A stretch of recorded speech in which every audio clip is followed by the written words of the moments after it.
With all this chaos and talks of civil war and World War III, I decided to break down the legal arguments, the current state of the border crisis, and a little bit of the world, and how all of this is similar to a major historical event in world history that changed the world forever. So let's break away from normalcy bias and get right into it.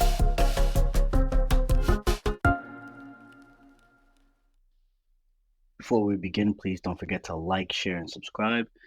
And now let's discuss the 10th Amendment. Two sentences tucked away in the Bill of Rights, yet they pack a powerful punch. It states, the powers not delegated to the United States by the Constitution, nor prohibited by it to the states, are reserved to the states respectively or to the people. But it's not just legal jargon. It's a cornerstone of American federalism, a constant tug of war between centralized power and state autonomy. Take the ongoing debate over healthcare, for example. The Affordable Health Care Act, under its individual mandate, was initially challenged as exceeding federal power under the Commerce Clause. The Supreme Court, using the 10th Amendment as a guiding principle, ultimately upheld the law's core provisions but struck down the mandate as exceeding federal authority. This ruling highlighted the complex dance between federal regulation and state control over individual health choices. And then there's education. Common Core standards aimed at establishing national benchmarks faced opposition from some states who saw it as federal intrusion into the authority over curriculum and testing. This debate reignited this conversation about states' rights and the role of the federal government in setting educational standards. And many are unaware that the state will only receive federal funding if they use Common Core standards as their baseline in creating standards for their states. This leads uh, to the mandated tests that students have to take in public schools. So, no state testing, no funding. But the 10th Amendment isn't a static shield. It's interpreted and applied differently across time and context. Emerging issues with environmental regulation, technology oversight, and data privacy all raise questions about federal versus state authority, prompting us to continuously revisit the delicate balance enshrined in those two powerful sentences. The 10th Amendment is not a simple answer to a complex challenge, or challenges, I should say. It's a framework for an ongoing debate, a reminder that power and responsibility are shared and that the line between federal and state authority are rarely clear cut. It's a call for constant dialogue, collaboration, and a commitment to finding solutions that respect both national unity and state autonomy. Remember, the 10th Amendment is not fixed destination. It's not fixed. That's why it's so vague compared to the other amendments, which is very much more clear cut. 10th Amendment is a map guiding us on the ever evolving journey of defining our federal republic. The Constitution itself doesn't explicitly state that states cannot protect their rights. In fact, several amendments and clauses throughout the document actually reinforce the rights of states. Here are some key points to consider. The 10th Amendment is the most frequently cited provision regarding state rights. It states the powers not delegated to the United States by the Constitution nor prohibited by it to the states are reserved to the states respectively or to the people. This essentially means that any powers not given to the federal government by the Constitution belong to the states or the people themselves. And then there's federalism. The entire structure of the US government is based on federalism, which divides power between the federal government and the states. This system inherently grants states the ability to govern themselves with certain parameters. And then there's the supremacy clause. This clause, Article 4, Clause 2, establishes the Constitution and federal laws made in per pursuance thereof as the supreme law of the land. However, it is important to note that the supremacy only applies to areas where the federal government has legitimate constitutional authority. If a state law conflicts with a federal law in an area outside of federal power, the state law may still be valid. Then there's other amendments. Several amendments, such as the First, the Ninth, and the 10th, specifically reserve certain rights to the states or the people, further emphasizing the limitations on federal power. However, it is important to acknowledge that there are complexities and potential conflicts.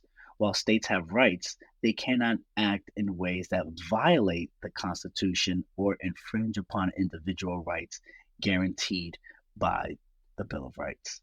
Additionally, the Supreme Court has the power to interpret the Constitution and determine the validity of state laws, potentially limiting state actions deemed unconstitutional. Therefore, it's more accurate to say the states can protect their rights within the framework of the Constitution and establish balance of power between federal and state governments.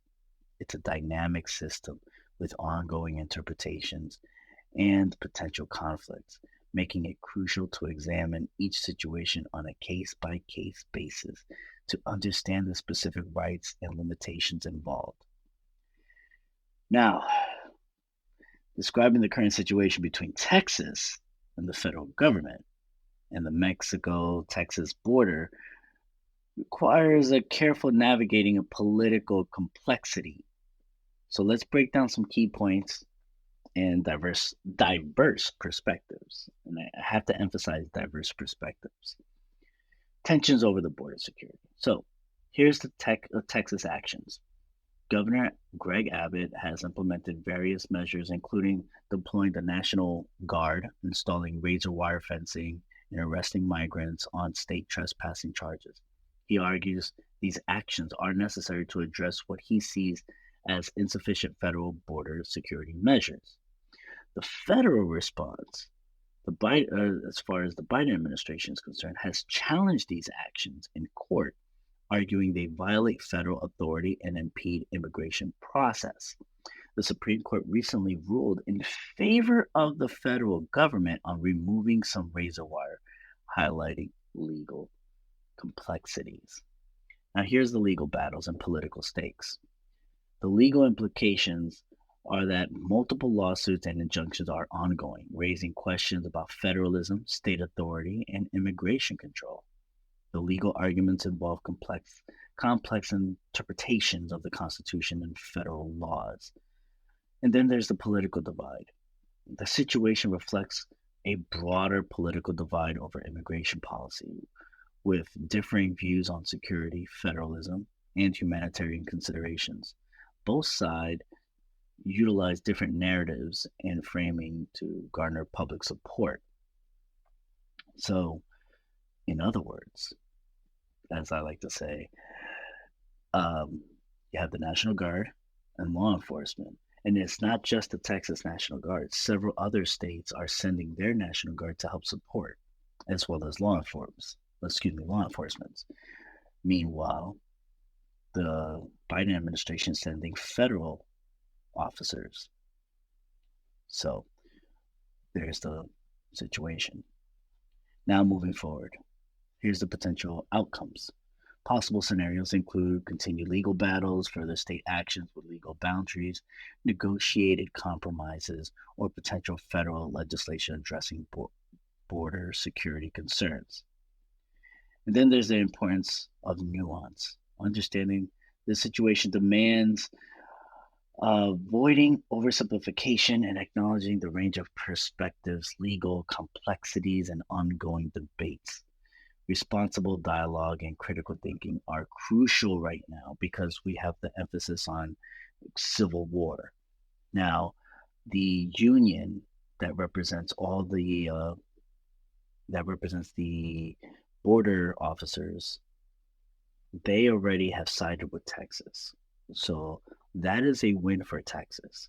So now it remains to be seen what comes next. More federal law enforcement officers that are not border officers, or are they going to send the military?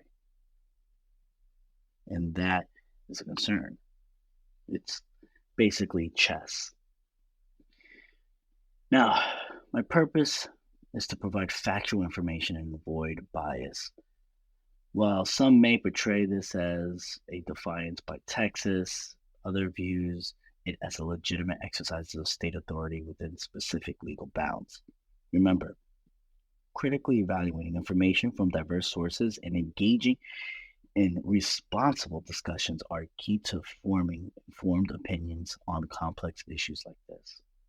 History has a tendency to rhyme, as I say. So I want to highlight a history lesson so that you can break away from that normalcy bias. The events of Fort Sumter. We'll start with that one. There's a lot of talks about Fort Sumter. So Fort Sumter, which happened April 12 through April 13, 1861, marked the official start of the American Civil War. And here's the breakdown of what happened. After several southern states seceded from the Union due to tensions over slavery and states' rights, they formed the Confederate States of America. And Fort Sumter, located in Charleston Harbor, South Carolina, remained under federal control despite being surrounded by Confederate territory. President Abraham Lincoln had decided to resupply that fort without reinforcements to avoid provoking the Confederates. And then comes the bombardment. On April 12th, at 4:30 a.m., Confederate forces under General P.J.T. Beauregard, and I could be butchering his name, but that's okay, opened and fired on Fort Sumter with over 30 cannons. Now, Major Robert Anderson, the Union commander, and his small garrison of 86 soldiers returned fire the next day, but their limited ammunition and outdated cannons hindered their ability to retaliate effectively. After 34 hours of bombardment, with the fort damaged and no hope of relief, Anderson surrendered on April 13th. Remarkably, no one was killed on either side, although 2 Union soldiers were mortally wounded during a celebratory 100-gun salute after the surrender. So they're saying that, oh yeah, 2 people died, but this happened during the 100-gun salute after the surrender. And here's the impact. The fall of Fort Sumter, through bloodless, had a momentous impact. It officially ignited the American Civil War, and this is a conflict that lasts 4 years and cost over 620,000 lives. It's exposed the deep division of the country and shattered any remaining hopes of a peaceful resolution. It galvanized both sides, rallying supporters to their respective causes and solidifying their commitment to fight. And here's some nuance and interpretations. Analyzing the Fort Sumter event requires acknowledging different perspectives. Southerners saw it as a necessary defense against federal aggression and a validation of their independence, while Northerners viewed it as an illegal attack on federal property and a blatant disregard for national unity. It's crucial to avoid simplistic or sensationalized narratives and instead seek diverse accounts and historical analysis to understand the events that's multifaceted. The fall of Fort Sumter in April 1861 wasn't just the official start of the American Civil War. It was a culmination of a long simmering tensions and conflicting ideologies. While the event itself may seem sudden, the path to war was paved with decades of disagreement over slavery, states' rights, and the very future of the United States. Similar to what we're going through now. I wouldn't say the slavery part, but we do have significant differences currently. And here's some of the tinderbox issues of the Civil War, the issues of slavery. And dominated the political landscape for decades, dividing the nation between pro-slavery and anti-slavery factions. The Missouri, the Missouri Compromise of 1850, the Kansas-Nebraska Act, were all attempts to maintain the fragile balance, but only served to fuel the fire. Then there's the economic differences. The North industrialized, focusing on manufacturing and trade, while the South's economy relied heavily on slave-grown cotton. Then there's the states' rights and federalism. Southerners fiercely defended states' rights, fearing federal overreach and potential threats to their way of life, including slavery. Now, underestimating these flames is something we need to consider. Despite these mounted tensions, most Americans believe the Civil War was unthinkable. Here's why. 1. Shared history and identity. Many citizens, especially in the border states, felt a strong sense of national unity and believed in compromise and political solutions. 2. Trust in institutions. Faith in the Constitution and the democratic process led many to believe the system could resolve differences peacefully. 3. Economic interdependence, trade and business ties between North and South fostered a belief in mutual dependency and economic harm from conflict. And then there's 4. Limited understanding of the depth of division. While tensions existed, some underestimated the deeply entrenched ideologies and the willingness of both sides to fight for their principles. For some of you, that sounds very familiar. For many of you, it should be a wake-up call. Now, the election of Abraham Lincoln in 1860, seen by the South as a threat to their way of life, triggered the secession of several Southern states. The Confederacy was formed, challenging the legitimacy of the federal government. Despite attempts at negotiations, Lincoln refused to acknowledge secession, which led to the Confederacy attacking Fort Sumter, a federal fort in Charleston Harbor.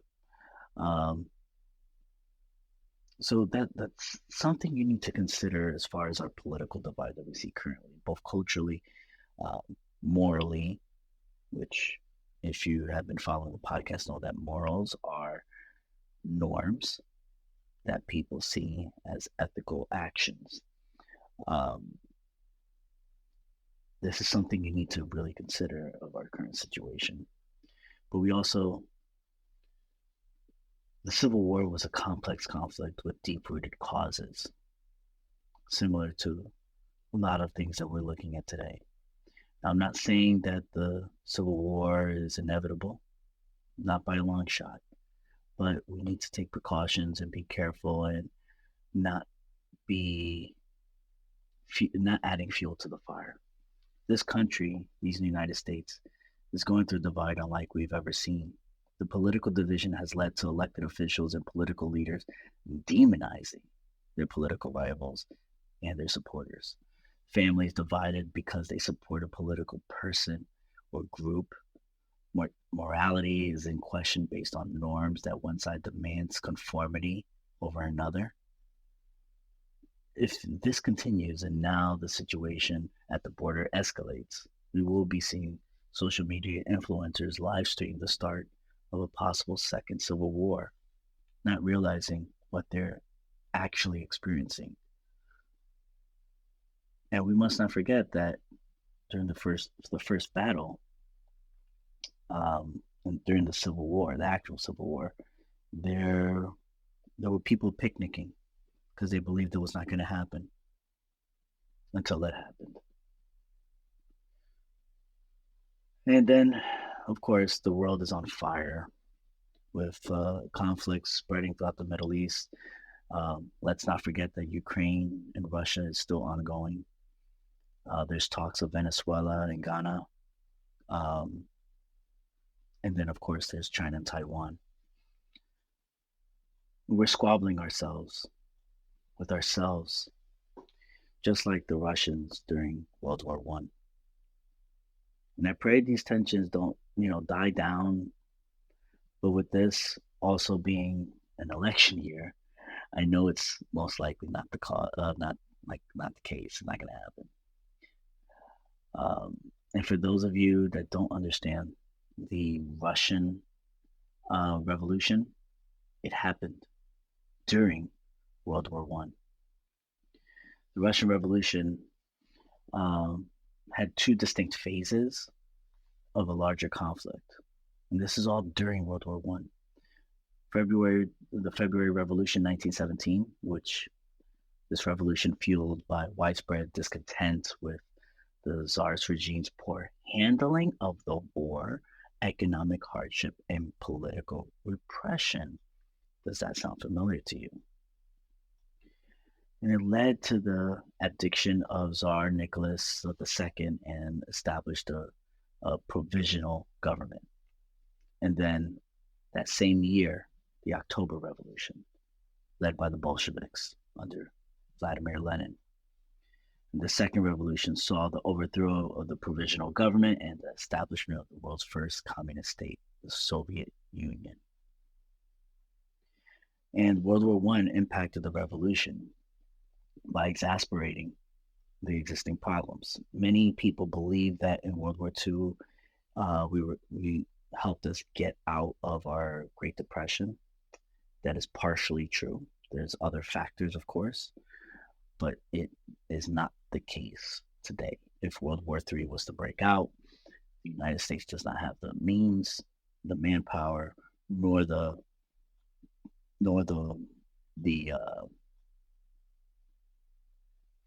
political will within its people to fight a war, especially after a 20-year war on terror. And let me emphasize this war, and going back to World War One and the Russian Revolution. When I say exacerbated the problems, here's a list. It caused economic hardship, food shortages, and heavy casualties within the war, which fueled the dissatisfaction that was already in place. And it had a weakened government. The strain of the war stretched the Tsarist government's resources and exposed its military and administrative weakness. As they say, the emperor has no clothes. And then there's the radicalized population. The experience of the war and suffering radicalized many, making them receptive to radical ideologies like communism that promise change and solutions.